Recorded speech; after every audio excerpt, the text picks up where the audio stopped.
Good afternoon, guys, and welcome to the first episode of what I hope to potentially make a regular series of stuff, but things on my channel are often not continued because I changed my mind and I stopped doing things because I'm indecisive, and it's a lot of fun. But with this series, however long it may last, I'm thinking about doing a podcast where I talk about the things I like and why I like the things I like. Make it kind of gentle, kind of chill, not like full-on ASMR, but maybe make it that kind of vibe without making it, over the top. But, yeah. Obviously, things I like is a very, very broad topic. Something you can talk forever on. But hopefully I can keep it to at least one general area of discussion. In the first episode, which is, the one we're listening to right now, is I was planning on talking about food and coffee, and potentially wine. Now, do I like coffee?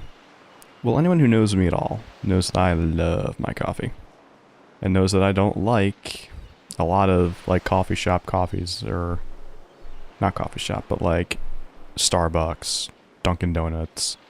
Not really a fan of those kinds of coffees. I think Dunkin's okay, but what I like about Dunkin' is they don't pretend to be something really cool and fancy. It's just plain coffee. It's $1 for a cup of coffee, and it's you pay for it. It's alright, that's cool.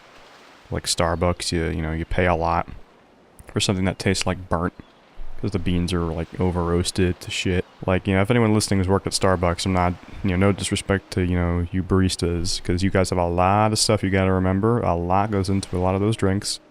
And the rate at which you guys can crank those out is truly admirable. But a lot of those drinks have syrups and shit in it that kind of, pervert what we call coffee. I know it sounds a little bit dramatic, but I like my coffee to taste like coffee. And not get diabetes in the process. And to kind of contribute to this discussion about coffee and stuff, I'm going to tell what my favorite kinds of coffee are. And my absolute favorite brew, or my absolute favorite bean, is called Jamaican Island, and it comes from my friends over at Fieldstone Coffee Roasters. And before that one YouTube commenter says sponsored, no, I am not sponsored by Fieldstone. There's a farmer's market near where I live, and they've been having their coffee there, selling their coffee there for years. I've been buying from them for years. My mom and I are on friendly terms with them. They're really good people, and they have a really good product. And what I really love about the Jamaican Island, above all their other, good beans, is that when you grind it, I think it's got the best nose. It smells sweet, but not artificially sweet. It's got a bit of that, I don't want to say oakiness, because I don't think that's the right word, but it's got a hint of that kind of vibe. I'm not good at words, but it just smells really smooth, and it just smells like coffee. And I talk to a lot of people about coffee, because a lot of people like coffee. I know I'm not the only one.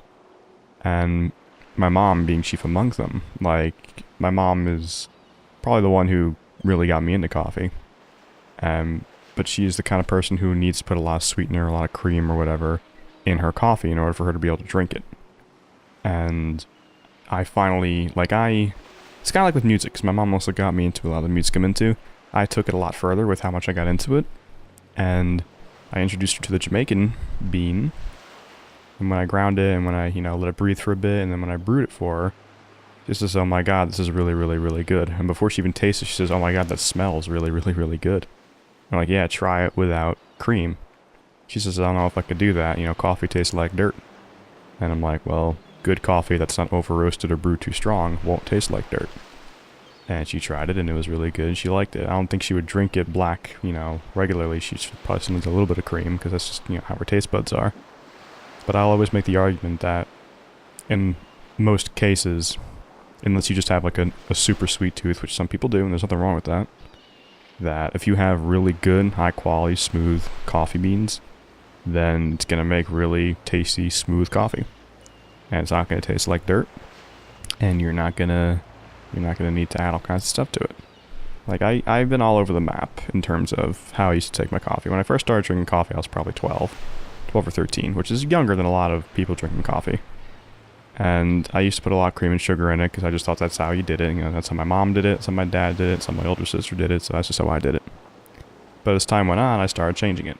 Like, I started just putting sugar in it, just to sweeten the flavor that's already there. But then I'm like, I tried to lose weight because I wasn't fat. Like, I was never, like, overweight. But at the time I was like 5'8", 5'9", and like 190 pounds. That's not heavy, but it was more weight than I wanted to be carrying. So I decided to stop adding sugar to my drinks. I cut out soda entirely. And I actually dropped a lot of weight that way. Probably more than I should have now that I think about it, but that's not really the point. I just started drinking my coffee black.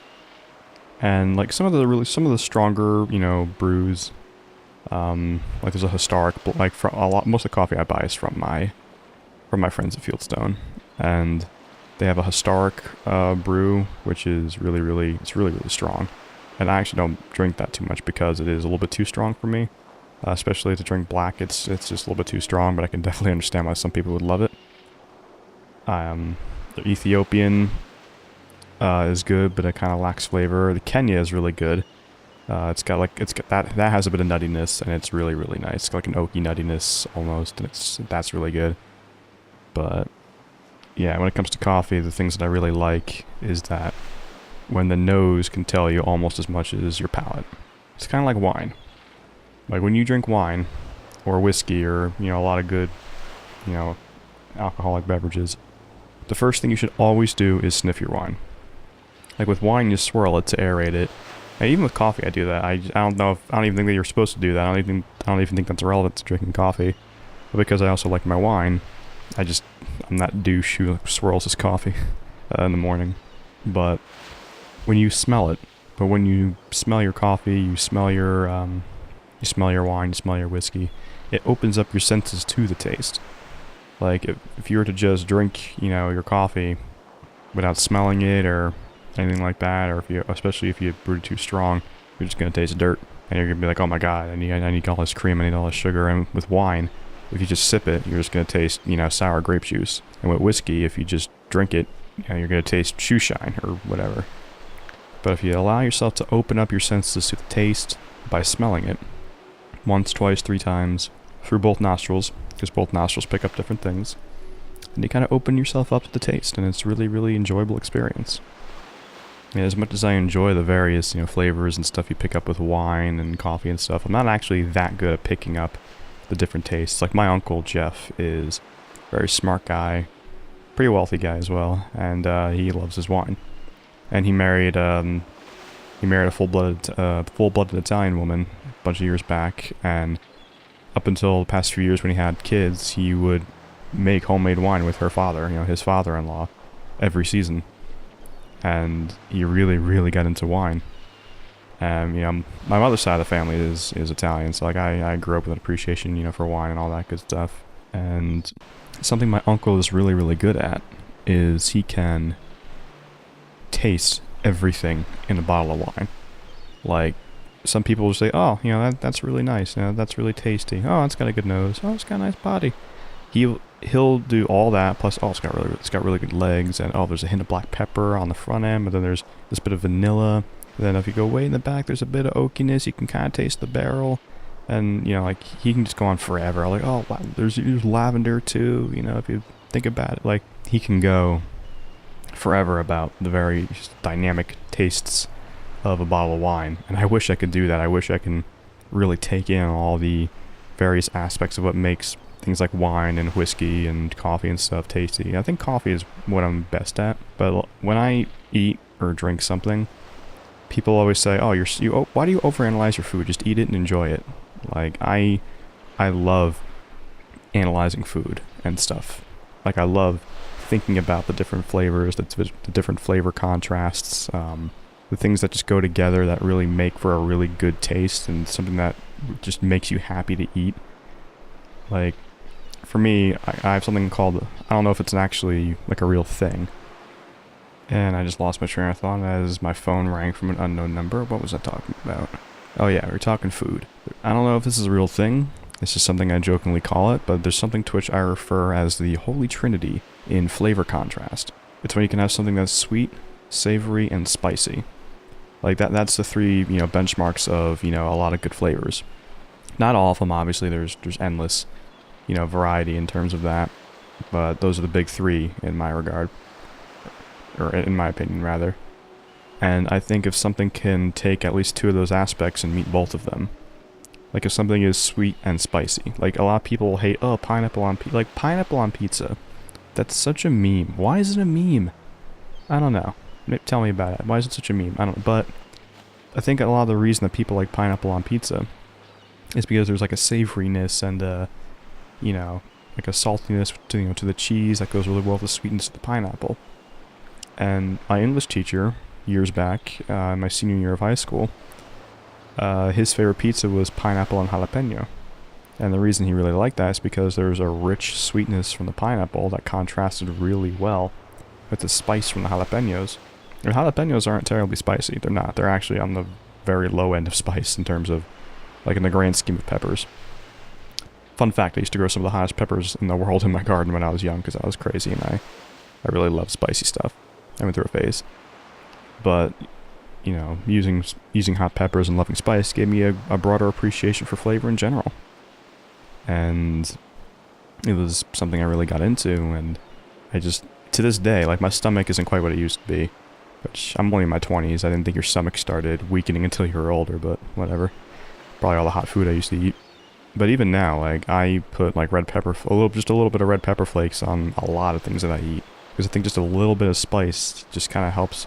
It opens up your taste buds, makes it more sensitive to what you're eating. And just that little bit of warmth on your taste buds and down your throat. I don't know, I love it. It's just, to me, spice is very important in a lot of dishes. Now, some people can't really do spice. Like, my grandmother on one side is Slovak, and, she was brought up very plain palated, a lot of potatoes, root vegetables, chicken. Like, not a whole lot of, big stuff there. But my grandfather is full-blooded Italian. And, they were poor growing up, but they grew all their own stuff, and amongst the things they grew was a lot of hot peppers and all these different things, and I definitely think it was the influence of that side of the family that gave me, the palate that I have now. And one of my favorite, I have a lot of quote-unquote favorites, because, like, I'll say something I like and it's like, oh, it's one of my favorite. But one of my favorites combinations is spiciness with cheese. Like, I love when, like, I have a pizza, and my favorite pizza is mushroom and roasted red pepper. That doesn't really play into the flavor contrast too much, but whenever I eat pizza of any kind, I always sprinkle red pepper flakes on it because I love cheese with spiciness. Because it's such a contrast, creamy, sweet, salty cheese with spice. It mixes really well and makes something really nice. And, sweet and savory, like chocolate-covered pretzels.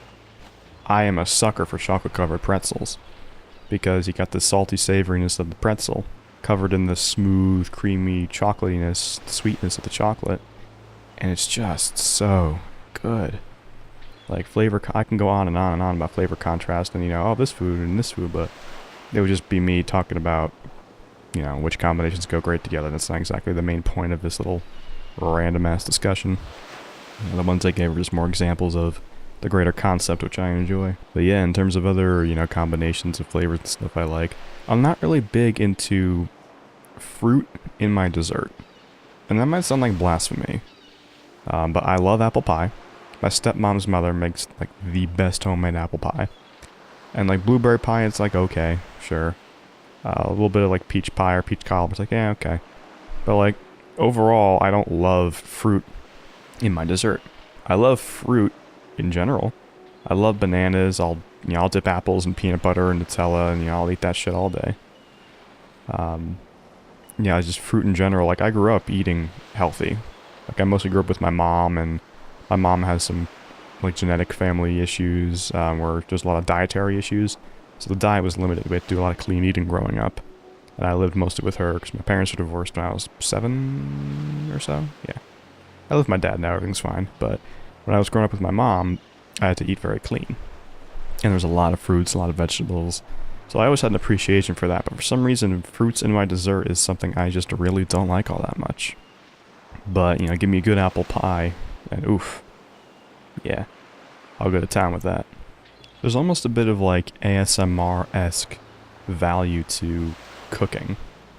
Like, I love food. Let's talk about actually cooking said food. Something I really, really love about cooking is sautéing vegetables. My strength, this might not be a brag-worthy, strength in the kitchen, but sautéing vegetables is something I'm really good at. I know how to, get everything sweated properly and just get just that right level of, caramelization to it, and I love that. And the sound that the vegetables make when they're sizzling and sautéing, and, in that beautiful mix of garlic and olive oil. It just sounds so good. Just that sizzle. It's not an overbearing sizzle I'm pan frying chicken in canola oil, but just that nice low kind of sizzle from that, and especially when I cover the pan over with with a lid to keep some of the moisture in.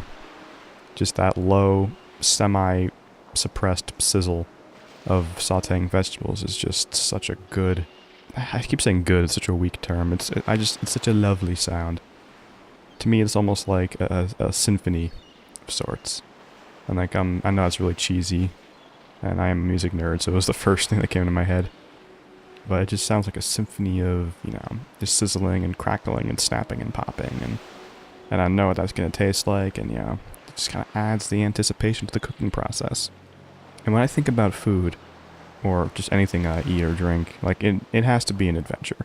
Sometimes I'll snack on some chips, some cookies, whatever, and then, just because I need to munch on something. But typically when I prepare something, it has to be an event. It has to be somewhat different, exciting. It can't just be plain, under most circumstances. Like when I make a salad, what do you put in the salad? Some people go ham with the salad, no pun intended. We'll put a bit of deli meat in there, some salt, pepper, a bit of, dressing. Some people just put a bowl of lettuce with some creamy dressing and call it a day. But for me, I usually buy like a spring mix of lettuce. That's kind of comes pre-mixed with romaine and mesclun leaves and arugula, spinach, all kinds of things I don't even know the names of. And I'll start it with a little bit of olive oil, because I think olive oil is should be just the lifeblood of humans. It's a little bit expensive, but olive oil, good extra virgin olive oil, is so good for you. And it just adds a good taste to everything as well. Good taste and a good smoothness. So olive oil, and a little bit of sea salt. Grind up some black pepper. Garlic. Not fresh pressed garlic for a salad, because if you eat that raw, it's a bit too strong. It might hurt your stomach. And roasted garlic would just be too much effort for a salad. So just a little bit of garlic powder works for that. And red pepper flakes, just for that little bit of spice. So now we got that basic stuff out of the way, I'll dice up onions, because I love me some Vidalia. I love all kinds of onions. Vidalia onions, Spanish onions. Red onions are okay. But the strong pungency of a Spanish onion, oof, that's good stuff. I'll dice up some of that just for that extra crunch, that extra pungent taste. If I have nuts, I'll throw in some pecans. Just a small handful, because pecans are expensive. You don't want to put a lot in there. Just a small handful, grind them up into little pieces, throw them in there. If I have dates or cranberries, I'll throw a small handful of those in there. If I have an apple, I'll cut up just a little piece of it. I'll cut off a piece of an apple and cut that piece into small pieces and throw that in there. Same thing with a pear if I have it. And then as I'm topping everything, if I have meat, and that's another thing, there's so many things you can do with it. I don't really like chicken in the salad. I know it's really popular, but chicken is just dry. As a rule. You can have moist chicken, if you brine it and, oven roast it. But chicken is a drier meat, which I don't really love. But if I do have some, salami or something, I love salami in salads. I know salami's not really that good for you, and it can be a little bit expensive, but salami and salad, oof, that's good stuff. If I have a little bit of provolone, I'll rip up a slice of provolone into little pieces and throw that in there. And then I'll top it all off with some balsamic vinaigrette. And I'll sprinkle some Pecorino Romano cheese on top of that. And I'm sure there's some stuff that I've missed that if I had access to, I would put it in. But off the top of my head, that's the ideal extra, over the top salad that I just love. And it's got to be in a pretty big bowl, because at that point, a salad's got to be a meal. Because salads typically aren't meals for me. Salads, in the words of John Panette, the comedian, salad's not food. Salad comes with the food. And that usually is the case, but when you make it an event like that, it can be a meal.